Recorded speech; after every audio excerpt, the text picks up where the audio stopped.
Hi, Heather.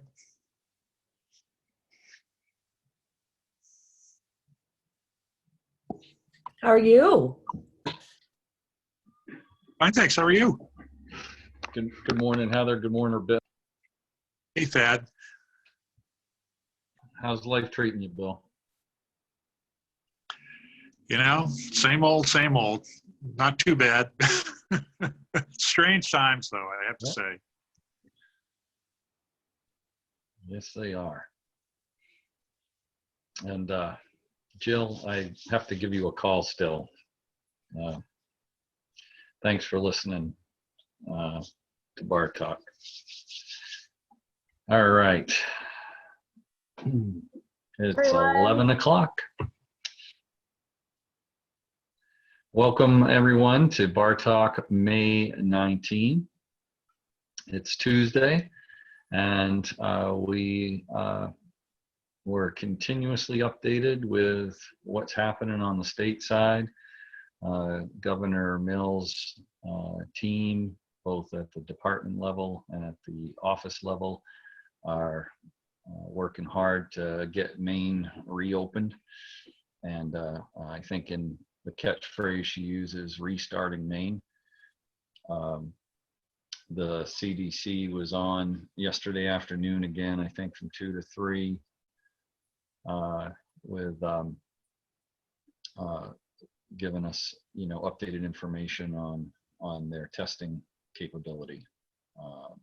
So we've got a second stakeholders meeting occurring on Thursday morning at 9:30 pursuant to PMO SJC-1.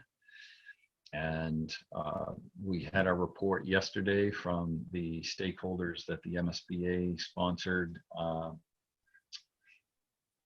for their sections, representing their sections. And a couple of the sections have already written some follow-up questions for the stakeholders meeting on Thursday.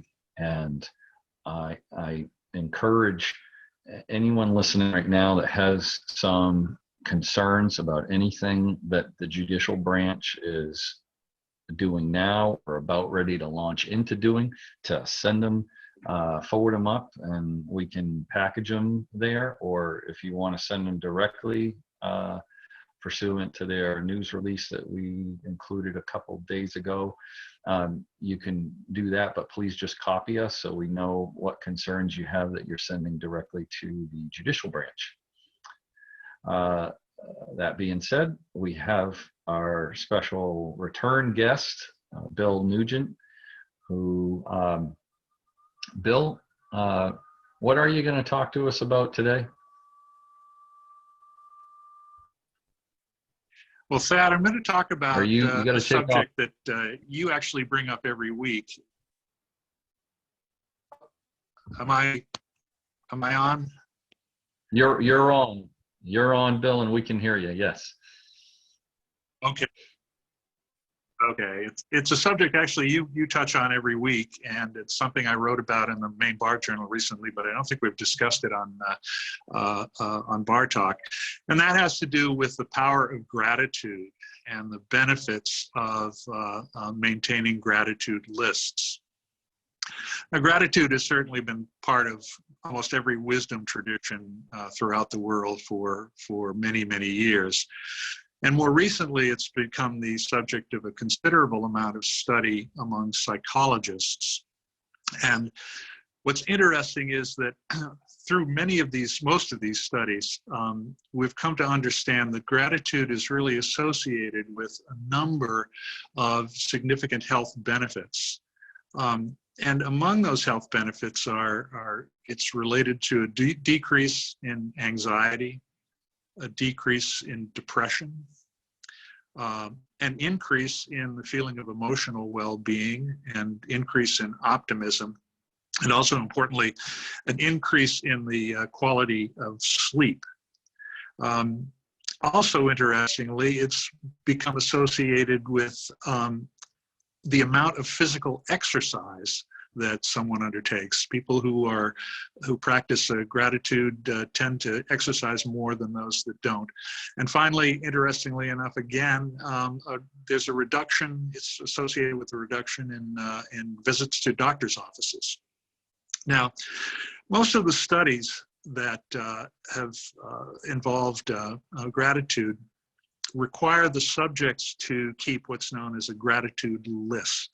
And that's something that you've mentioned each week, Thad. A gratitude list is very simple. It's simply committing to writing at a particular time those things for which you feel gratitude. Some people will do it during the course of a day. At different times, write down things they might be grateful for. Some people do it in the evening. Some people do it in the mornings. It doesn't really matter. The important thing is to reduce it to writing, because it's been found psychologically that writing something has a much stronger impact on our brains than if we simply think about it. But this is very simple, and unlike meditation, which is simple but not easy, making gratitude lists is simple and easy. It's just important to do it regularly. And I would urge people, if they're interested in undertaking this, to try and keep a gratitude list every day from now until the end of the month. And then on June 1st, look back and see whether your attitudes, your feelings have changed over that period of time. And the things for which we can be grateful can be large or small. And in fact, if you're making a gratitude list, you don't want to rank things, because I think if everybody wrote down on their gratitude list the 5 things that they're most important for, would all have the same list, you know, friends, family, roof over our heads, New England Patriots, things like that. It's important to write down things that just happen to occur to you at the moment. Maybe you've had a very good run. In fact, Thad, I think you said you had a very good bike ride a few weeks ago, and you put that on your gratitude list. But it's just consistently writing down things for you're grateful. And it does have a strong impact on how you view the rest of the world. And I think it's very important now in these confusing times to try and emphasize the positive, to try and do whatever we can do to maintain our optimism. And I think that that's one of the significant parts of keeping a gratitude list, especially in these times. The author Melody Beattie, I think, has what I consider one of the best descriptions of the power of gratitude, and it's very eloquent, and it goes like this. She wrote, "Gratitude unlocks the fullness of life. It turns what we have into enough and more. It turns denial into acceptance, chaos into order, confusion to clarity. It can turn a meal into a feast, a house into a home, a stranger into a friend. It turns problems into gifts, failures into successes, the unexpected into perfect timing, and mistakes into important events." I would urge folks to try and give making gratitude lists a try in the next few weeks. Thanks, Thad. Thank you, Bill. Very good words to go by and to think about today. And for those of you that had not heard before, the gift of gratitude is the subject of our last bar journal, written by Bill. And actually, as we're heading next on our slide, Angela, on the business side for updates, could you let us know too when we think the next bar journal might be published for our actually special should reading? be coming out within a week. Should be coming out within a week, Thad. All right. It's at the printer. Oh wait, I'm getting a message. I'm thinking maybe Catherine might have said something here. Oh, no. Yeah, I would say within a week. It's being Great. mailed And today, we'll, dropped at the have, post office today. Yeah, and I know there's a couple good articles in there too. So I hope that that those that get a chance to grab it in your mailbox get a chance to read it. All right. Do you want me to talk about personal branding for a second? Sure. All right. So I don't know if you can see this, but this is the book that I had mentioned in the past, and I intend to give the highlights of it at our next bar talk tomorrow. Angela, anything else? You got yourself on mute. All right. Thank you. I can keep talking if you Yeah, I just don't.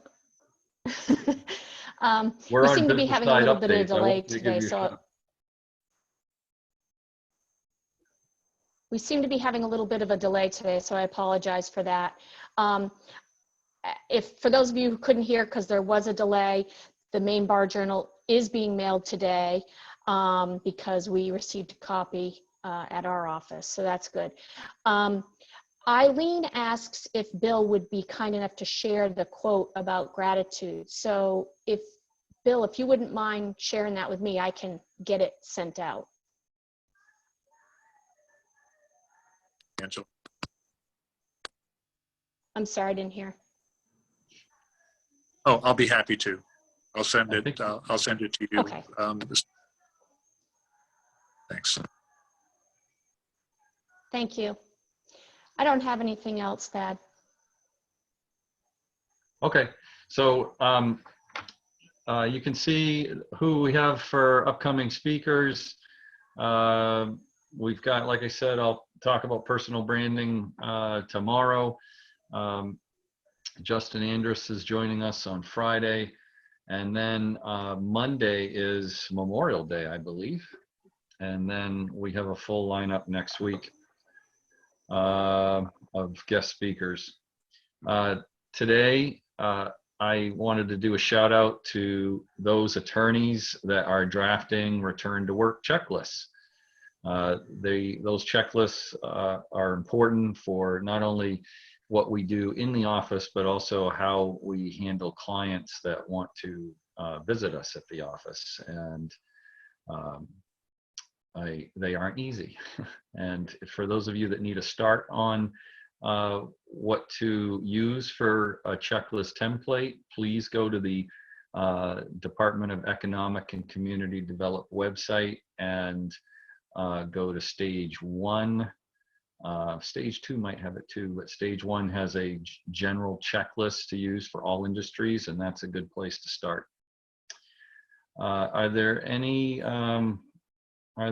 concerns that someone would like to bring to the table regarding changes on the judicial branch side? I'm not seeing any necessarily coming now, but if anyone wants to voice any while I'm talking, they certainly can. I did want to bring to everyone's attention that it was alluded to yesterday in the discussion from our section chairs, and that is the 49-day stay rule for deadlines that was enacted back on March 17th, amended on March 30th, and then commented on in the last PMO as ending on June or May 31st.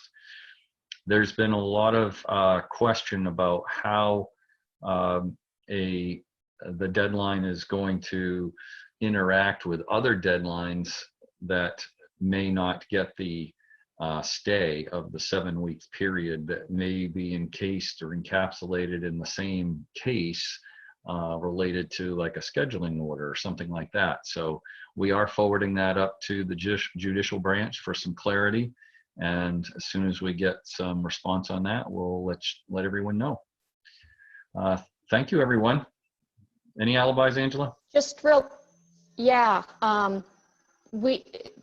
Monday is a holiday, in fact, and we will not be holding Bar Talk on Monday, I would assume, because of that. Am I correct, Thad? Yes, okay. Yes, it's So a time to, the Bar Association will be closed on Monday. I hope everybody has a nice Memorial Day weekend, and praying for some good weather so we can get outside. all right. We'll see everyone tomorrow. Thank you, Angela. Thank you, Bill. Thank you.